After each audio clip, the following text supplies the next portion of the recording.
నమస్తే. Welcome to red TV. నేను వంశీ. ఈరోజు మనతో పాటు సీనియర్ జర్నలిస్ట్ భరద్వాజ్ సార్ ఉన్నారు. సార్ నమస్కారం సార్. నమస్తే అండి. సార్ మన ఆర్మీ చీఫ్ కానీ, లేకపోతే రాజ్‌నాథ్ సింగ్ మంత్రి గాని, వీటి మీద కొంచెం పాకిస్తాన్‌కి వార్నింగ్ ఇచ్చినట్టుగా తెలుస్తుంది. వీళ్ళు ఉగ్రవాదం ఆపకపోతే పాకిస్తాన్‌ని ధ్వంసం చేస్తాం అని చెప్తున్నారు సార్. దీన్ని ఏ విధంగా చూడొచ్చు సార్? ధ్వంసం చేస్తామని కాదు గానీ భౌగోళికంగా ఓకే. భౌగోళికంగా స్వరూపం మార్చుకోవడానికి సిద్ధపడితే ఆ! ఉగ్రవాదాన్ని ప్రేరేపించండి. ఓకే. లేదంటే కనుక సైలెంట్‌గా ఉంటే ఇప్పుడున్న పద్ధతుల్లో ఉంటారు ఆ! అని దసరా పండుగ సందర్భంగా సైనికులతో మాట్లాడుతూ ఆయన ఆ వ్యాఖ్యలు చేశారు. ఎవరు? ద్వివేది చేశాడు. ఉపేంద్ర ద్వివేది మన ఆర్మీ చీఫ్. ఆయన మాత్రమే కాదు, రాజ్‌నాథ్ సింగ్ గారు కూడా అదే మాట్లాడారు. మాట్లాడుతూ ఆయన కొంచెం సీరియస్ అయ్యాడు. ఈ మధ్య పాకిస్తాన్ పహల్గాం సంఘటన తర్వాత అక్కడ నుంచి సర్జికల్ దాడులు జరిపారు వాళ్ళ మీద, ఆపరేషన్ సింధూర్ అనే పేరుతో. ఈ ఆపరేషన్ సింధూర్ అనేది పార్ట్ 2 ఉంటుంది. దీనికి సీక్వెల్ అంటే సినిమా భాష మాట్లాడాడు 2.0 అని. హ్మ్. ఆపరేషన్ 2.0 1 లాగా సున్నితంగా ఉండదు, సీరియస్గానే అటాక్స్ ఉంటాయని చెప్పాడు ఆయన. చెప్పిన తర్వాత ద్వివేది గారు, నిజానికి సింధూర్లో మేము చాలా సక్సెస్ అయ్యాం, చాలా వరకు ఉగ్రవాద శిబిరాలని మేము లేపేశాం, అలాగే పాకిస్తాన్కి సంబంధించిన ఏ ఏ ప్రాంతాల్లో ఎన్ని యుద్ధ విమానాలని నాశనం చేసింది, ఇవన్నీ కూడా లిస్ట్ చెప్పాడు ఆయన. చెప్పి సైనికుల్లో ఒక ఉత్తేజాన్ని నింపడం కోసం మేము ఇది మాట్లాడామని చెప్పి ఆయన ఒక వివరణ కూడా ఇచ్చుకున్నాడు చివరిలో. అయితే టోటల్గా దసరా సందర్భంగా మాట్లాడిన ప్రసంగాలన్నీ కూడా, అంటే ఆర్మీ ఏరియాలో జరిగినటువంటి దసరా ఫెస్టివల్కి సంబంధించిన, సైనికులకు సంబంధించిన అంటే దసరాకు ఒక ప్రాధాన్యత ఉంది. అదేంటంటే ఆయుధ పూజ. ఆయుధ పూజ చేయటం అనేది ఒక సాంప్రదాయం.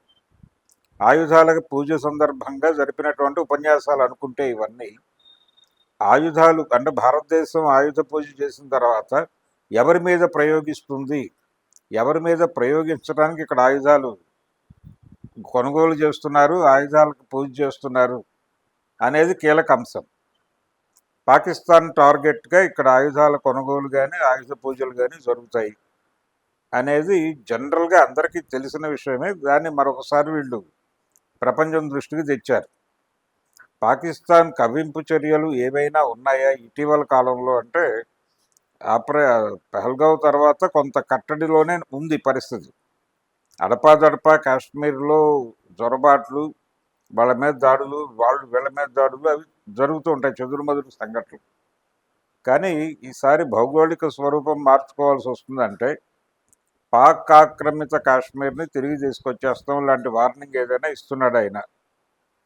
అంటే ఈ మధ్యకాలంలో ఈ పాక్ ఆక్రమిత కాశ్మీర్ వ్యవహారం వేరే పద్ధతిలో కొంచెం రచ్చ అయింది. ఆ రచ్చ అవటానికి కారణం ఆజాదీ కాశ్మీర్ అని ఒక పాకిస్తాన్కి చెందినటువంటి ఒక జర్నలిస్ట్ ఎవరో మాట్లాడారు. ఆ మాట్లాడిన దాని మీద ఒక గొడవ జరుగుతుంది. ఆజాదీ కాశ్మీర్ అనేది నిజానికి కాశ్మీరీల కళ.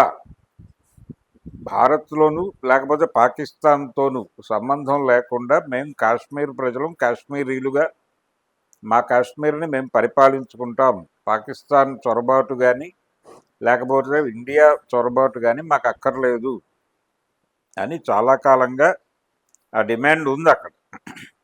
ఆ ఉన్న డిమాండ్ని ప్రస్తావిస్తేనే ఆ అమ్మాయిని విపరీతంగా ట్రోల్ చేశారు. చివరికి తను సారీ చెప్పింది. ఏదో ఎమోషన్లో అనేసాను ఆ మాట, ఇక భవిష్యత్తులో ఎప్పుడు ఆ పదం వాడను, సారీ అని చెప్పే పరిస్థితికి తీసుకొచ్చారు. కాబట్టి అదే తరహాలో ఇప్పుడు ఇక్కడ కూడా పాకిస్తాన్ టార్గెట్. పాకిస్తాన్ భౌగోళిక స్వరూపం మార్చుట అనగా కాశ్మీర్ నుంచి వెనక్కి పంపిస్తామనా, లేకపోతే ఇప్పుడు ఆల్రెడీ వాళ్ళ భూభాగం కొంత, అంటే పంజాబ్లో ఒక ముక్క అది, దానిలో నుంచి ఇంకేమైనా వీళ్ళు కలుపుకుంటారా అనేది ఒక చర్చ. అసలు ఎందుకు పాకిస్తాన్ గురించి అంత అగ్రెసివ్గా మాట్లాడాల్సి వచ్చింది అంటే, మనం ఆయుధాలు వాడుతోంది ఆ దేశం కోసం, ఆ దేశాన్ని కట్టడి చేయడం కోసం, లేకపోతే ఆ దేశం మీద యుద్ధం చేయటానికో అనుకుంటే, ఇది ప్రపంచాన్ని దృష్టిలోకి వెళ్ళటం కోసం ఇంత గంభీరమైన భాషలో మాట్లాడారు. పాకిస్తాన్ వలన విపరీతమైన ప్రమాదం ఉంది ఈ దేశానికి, పర్టికులర్గా ఇస్లాం మతం వలన ఈ దేశానికి చాలా ఇబ్బంది ఉంది. కాబట్టి ఈ రెండింటినీ కట్టడి చేయాలి. ఈ రెండు ప్రమాదకరం. భారతదేశానికి ప్రమాదకరమైనటువంటి అంశాలు ఏమిటి అని అడిగితే చుట్టూ ఉన్నటువంటి ఇస్లాం దేశాలు, అలాగే దేశంలో ఉన్నటువంటి ఇస్లాం మతము, ముస్లింలు అని తడుముకోకుండా సమాధానం చెప్పేలాగా ప్రజల బుర్రల్ని డ్రై వాష్ చేస్తున్నారు వీళ్ళు. ఆ డ్రై వాషింగ్ ప్రోగ్రామ్ లో భాగంగానే ఈ ఉపన్యాసాలు నడిచినాయి. అంటే మిలిటరీని ఎప్పటికప్పుడు రీఛార్జ్ చేస్తూ ఉండాలి, వాళ్ళని ఎమోషనలైజ్ చేయాలి. ఆ ఎమోషనలైజ్ చేయటం కోసం వీళ్ళు శత్రు దేశంగా ప్రకటించేసినటువంటి పాకిస్తాన్, ఇప్పుడు మనం క్రికెట్ మ్యాచ్లో కూడా చూస్తూ ఉంటాం, భారత్ ఓడిపోతే ఇక్కడ ఏదో వాళ్ళ ఇంట్లోంచి శవం బయటికి వెళ్ళిపోయినంత విషాదం అలముకుంటుంది చాలా ఏళ్లలో. ఒకవేళ గెలిస్తే ఆ సంబరాలు ఎక్కడికో వెళ్తాయి. ఒకవేళ పాకిస్తాన్ గెలిచి పాకిస్తాన్ గెలుపుని ఎవరైనా అప్రిషియేట్ చేస్తున్నారని తెలిసి వాళ్ళని దేశద్రోహులుగా స్టాంప్ వేస్తారు. పక్కింట్లో టీవీ చూస్తున్నవాడు పాకిస్తాన్ గెలుపుని ఎంజాయ్ చేస్తాయి.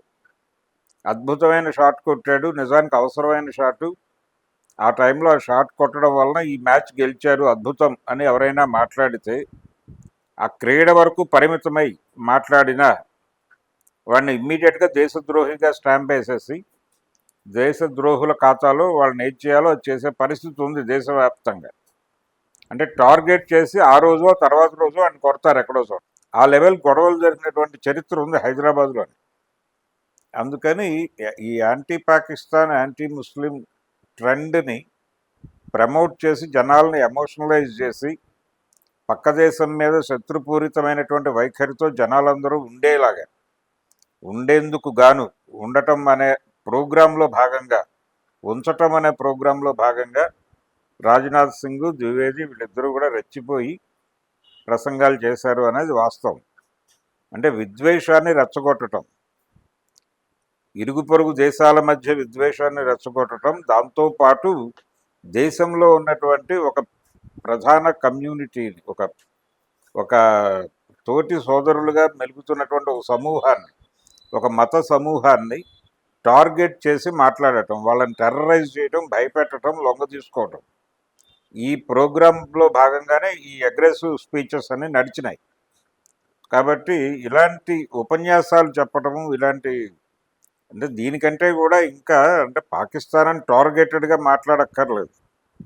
టార్గెటెడ్గా మాట్లాడకుండా సైనికుల్లో స్ఫూర్తి నింపే అభిప్రాయాలు చాలా చెప్పచ్చు.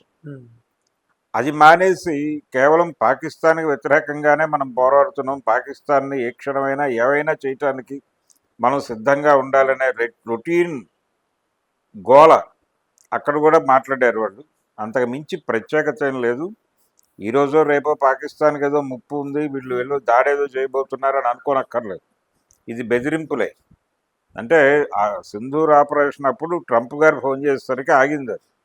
ఈసారి మాకు ట్రంప్ కాదు, ఎవరు ఫోన్ చేసినా ఆగమన్న పద్ధతిలో ఒక కమ్యూనికేషన్ హిందూ సమాజానికి ఇవ్వదలుచుకున్నారు వాళ్ళు. రేపు పొద్దున పుతిన్ ఫోన్ చేస్తే ఆగామని చెప్పినా ఆశ్చర్యం లేదు, ఒకవేళ హడావిడి చేస్తే. ఇక్కడ మాట్లాడేశాం కాబట్టి అక్కడ ఏదో ఒక హర్డిల్ క్రియేట్ కావాలి కాబట్టి పుతిన్ ఫోన్ చేశాడు, ఎర్లీ మార్నింగ్ ఆపేయండి యుద్ధం అని చెప్పచ్చు ఆయన. ఇదంతా భారతీయ జనతా పార్టీ ఆడుతున్నటువంటి క్రీడలో భాగమే ఈ గోలంతాను. అంతకు మించి ఇందులో ప్రత్యేకత లేదు. వీళ్ళేదో పాకిస్తాన్ మీద యుద్ధం చేయబోతున్నారు అనడానికి ఇండికేషను కాదు. దానికి అనేక అవసరాలు, అనేక సందర్భాలు కలిసి రావాలి యుద్ధం చేయాలంటే. సో కొంత వీళ్ళలో ఉన్నటువంటి ఈ ధోరణి, అంటే తమని తాము బతికించుకోవాలంటే ఈ మంట చల్లారకూడదు, ఈ విద్వేషం చల్లారకూడదు అనే తాపత్రయమే కనిపించింది నాకు వాళ్ళ ఉపన్యాసం.